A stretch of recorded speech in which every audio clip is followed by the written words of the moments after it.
Everyone, कैसे हो आप सभी। मैं आरती चौधरी आप सभी का स्वागत करती हूँ हिंदी के इस 10 मिनट शो में। आज का हमारा टॉपिक होने वाला है समास। हम समास को बहुत ही अच्छी तरीके से रैपिड रिवीजन करने वाले हैं, तो चलिए स्टार्ट करते हैं। तो भाई आज का टॉपिक हमारा क्या है, समास। तो समास की अगर हम परिभाषा की बात करें, भाई समास होता क्या है, समास होता क्या है, समास का अर्थ क्या है। तो अगर बात करें हम समास की परिभाषा की अगर बात करें, दो या दो से अधिक शब्दों को मिलाकर जब एक नया सार्थक शब्द बनाया जाता है। सार्थक मतलब क्या होता है, सबसे पहले तो ये समझो। सार्थक जिस शब्द का कोई अर्थ हो, ठीक है, जिस शब्द का कोई अर्थ हो। ऐसा ही नहीं कि भाई कोई खाली शब्द हो, ऐसा शब्द जिस शब्द का कोई अर्थ हो। भाई कोई अर्थ वाला शब्द यानी कि सार्थक शब्द, दो या दो शब्दों को मिलाकर कोई एक सार्थक शब्द बनाए, उसे हम समास बोलते हैं। अगर वैसे बोले समास का संक्षेप, ठीक है भाई, उदाहरण के बाद समझाए। राम प्लस लक्ष्मण तो राम लक्ष्मण, राजा का पुत्र तो राजपुत्र, ये दो शब्दों को मिलाकर बना है, यानी कि राजा का पुत्र तो राजपुत्र। आगे समझ में बात बिल्कुल कि समास क्या है, दो शब्दों को मेल से बनता है, दो शब्दों के मेल से एक सार्थक शब्द बने उसे हम समास कहते हैं। चले भाई आगे चलते हैं। समास के कितने होते हैं, टोटल 6 प्रकार होते हैं। समास के 6 भेद होते हैं। पहले भेद की अगर हम बात करें तो पहला होता है अव्ययी भाव। अब यहाँ पर आपको अव्यय देखने को मिलेगा। अव्यय वो होता है, यहां पर समझेंगे कि अव्यय होता क्या है, जिसमें कोई विकार, जिसमें कोई भी विकार या परिवर्तन न हो। ठीक है भाई, ना तो कोई विकार हो और ना ही कोई परिवर्तन हो, यानी कि लिंग वचन काल और कारक के हिसाब से न बदले। ठीक है, अव्यय वो होते हैं जो लिंग वचन काल कारक के हिसाब से न बदले, कोई भी किसी भी प्रकार का उसमें परिवर्तन ना हो। जैसे कि नीचा, जैसे कि यथा, जैसे कि समीप, तो ये शब्द कुछ ऐसे होते हैं, जैसे कि यहाँ, जहाँ, तहाँ, ये सब ऐसे होते हैं कि जो भी अगर कुछ भी हो, लिंग वचन काल कारक कुछ भी आ जाए, जहाँ जहाँ ही रहेगा, यहाँ ही रहेगा, यथा ही रहेगा। ठीक है, तो नहीं परिवर्तन होता। समझ में आ गया। तो पहला है अव्ययी भाव समास। पहला पद इसमें अव्यय देखने को मिलेगा। मैंने बताया पहला पद ऐसा देखने को मिलेगा जिसमें कोई परिवर्तन ना हो। अर्थ के समान, के लिए, के अनुसार, मतलब अगर भी कुछ भी अगर शब्द है तो उसमें आपको ऐसा देखने को मिलेगा कि के समान, के अनुसार या के लिए, इस तरीके से देखने को मिलेगा। उदाहरण में उपयुक्त, ऊपर के अनुसार। ठीक है भाई, यथाशक्ति तो यथाशक्ति, शक्ति के अनुसार। अभी हमने बताया कि ऐसा देखने को मिलेगा आपके इनके उदाहरण में, यानी कि अव्ययी भाव के उदाहरण में आपको देखने को मिलेगा के अनुसार, के लिए या हमारा के समान। इस तरीके से जो शब्द होंगे उनको अगर हम खोल कर देखेंगे तो आपको इस तरीके से मिलेगा। अगर बात करें पहला पद इसमें अव्यय होता है, ये क्या है, ट्रिक है। ये क्या है, इसकी ट्रिक है कि पहला पद इसमें अव्यय होता है, जैसे कि यथाशक्ति तो शक्ति के अनुसार। चले भाई, अब दूसरे पद की बात करते हैं। तो दूसरा जो हमारा भेद होता है वो होता है द्वंद्व समास। अब द्वंद्व समास के बारे में समझते हैं। जब दोनों शब्द समान महत्व के हो, ठीक है, अर्थ इसमें आता है और का बोध होता है। मतलब कि जो दोनों पद होंगे ना, इसमें पहला पद होगा और दूसरा भी पद होगा, तो दोनों पद ही यहाँ पर क्या होते हैं, प्रधान होते हैं। अब प्रधान समझो, जैसे कि माता और यहाँ पर पिता, तो भाई माता पिता दोनों प्रधान हैं। अगर हम ये हटाएं तो यहाँ पर हम और का प्रयोग कर सकते हैं, माता और पिता। अगर यहाँ पर बात करें भाई और बहन, तो भाई और बहन दोनों पद प्रधान हैं। यहाँ पर ये हटाएंगे तो यहाँ पर हमारा और लग जाएगा। जिस समास के भेद में आपको और दिखे, या आपको ये साइन दिखे, या देखिए कि दोनों ही पद प्रधान हैं, वहां पर आपको द्वंद्व समास लगाना है। जैसे कि राम लक्ष्मण, राम और लक्ष्मण, जैसे कि राधा कृष्ण, राधा और कृष्ण, तो यहाँ पर और भी लगाया जा सकता है, या आपको ये स्लैश भी मिल जाएगा, तो द्वंद्व समास कहलाता है। समझ में आ गया। जहाँ दोनों पद प्रधान हो, जहाँ पहला पद अव्यय हो तो वहां पर क्या आ जाएगा, अव्ययी भाव, और जहां पर दोनों पद प्रधान हो या और बीच में दिखाई दे आपको, तो वो होता है हमारा द्वंद्व समास। चलते हैं भाई नेक्स्ट पे। नेक्स्ट क्या है, द्विगु समास। अब द्विगु समास बहुत ही आसान है याद करने के लिए। द्विगु समास हमारा तीसरा भेद होता है।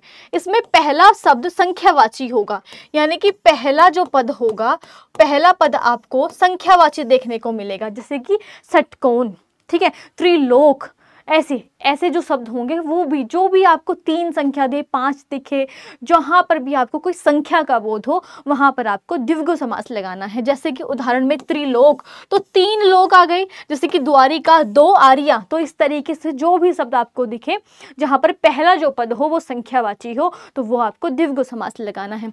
उदाहरण संख्या वाले शब्द सबसे पहले आएंगे। ये क्या है, यहाँ पर इसकी ट्रिक हो जाती है, ठीक है, ट्रिक हो जाती है। चले भाई नेक्स्ट पे, नेक्स्ट होता है हमारा तत्पुरुष समास। अब तत्पुरुष समास के बारे में समझेंगे। इसमें दूसरा शब्द प्रधान होता है। चलो भाई, दूसरा पद प्रधान होता है। सबसे बड़ी बात, इसमें सारी कारक की विभक्ति आती है।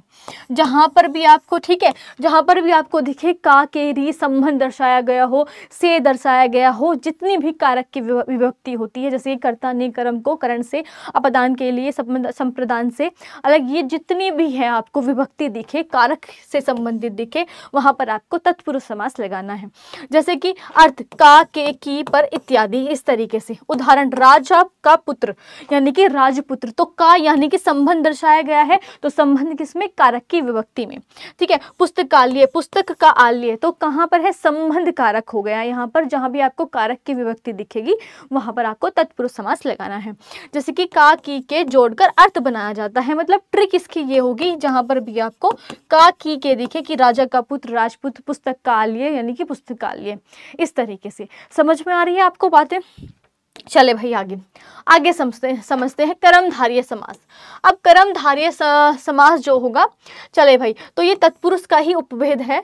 इसमें विशेषण और विशेष्य साथ आते हैं। मतलब इसमें क्या होगा, जो पहला पद होगा, यहाँ पर समझेंगे, पहला जो पद होगा इसमें क्या होगा, विशेषण होगा। यानी कि विशेषण क्या होता है, जब विशेष्य की विशेषता बताए, जो विशेष्य की विशेषता बताई। और विशेष्य यहाँ पर कौन कौन से हो जाते हैं, संज्ञा और सर्वनाम। सर्वनाम यहाँ पर क्या है, ये दोनों विशेष्य है। संज्ञा और सर्वनाम की विशेषता बताने वाला शब्द ही तो विशेषण कहलाता है। पहले हमने रैपिड रिवीजन में पढ़ा है। और विशेष्य संज्ञा और सर्वनाम को ही बोलते हैं। समझ में आ गई इतनी बात? तो यहाँ पर पहला पद आपको क्या है, विशेषण देखने को मिलेगा। उदाहरण में अगर बात करें नील कमल, तो कमल कैसा है, नीला है, नीला कमल है। राज ऋषि, तो राजा रूपी ऋषि, ऋषि किस तरीके से है, राजा की तरीके से, ठीक है, राजा रूपी ऋषि। तो ये क्या है, विशेषता, यानी कि विशेषण, पहला हमारा जो शब्द है वो विशेषण हमें देखने को मिल रहा है। ट्रिक क्या है, यहाँ पर पहला पद क्या है, आपको विशेषण देखने को मिलेगा। आ गई समझ में बात? बहुत बढ़िया तरीके से आप समझ चुके होंगे। चले भाई नेक्स्ट है हमारा सबसे लास्ट, बहुवीरी समास। अब बहुवीरी समास को समझते हैं। दोनों पद में से, ठीक है, दोनों पद में से कोई भी प्रधान नहीं होगा, कोई भी प्रधान नहीं होगा।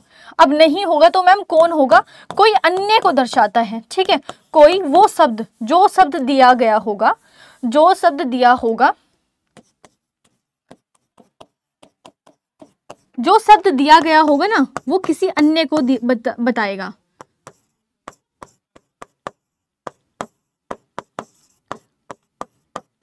दिया गया होगा वो अन्य को दर्शाएगा।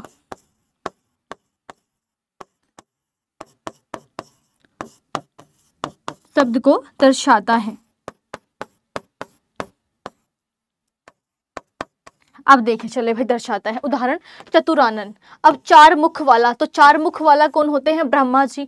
पितामह, पिता के समान ब्रह्मा। समझ में आ रहे हैं, को तीसरे को दर्शाए, ठीक है, अर्थ जो है वो तीसरे पर जाता है। ये क्या होगी, ट्रिक होगी। यानी कि जो आपको शब्द दिया हो गया होगा उसमें कोई भी आपको क्या है, अर्थ नहीं दिखेगा, कोई अन्य चीजों को दर्शाएगा, ठीक है ना। पहला पद हमारा प्रधान होगा ना, दूसरा पद प्रधान होगा, कोई अन्य पद प्रधान होगा, ठीक है।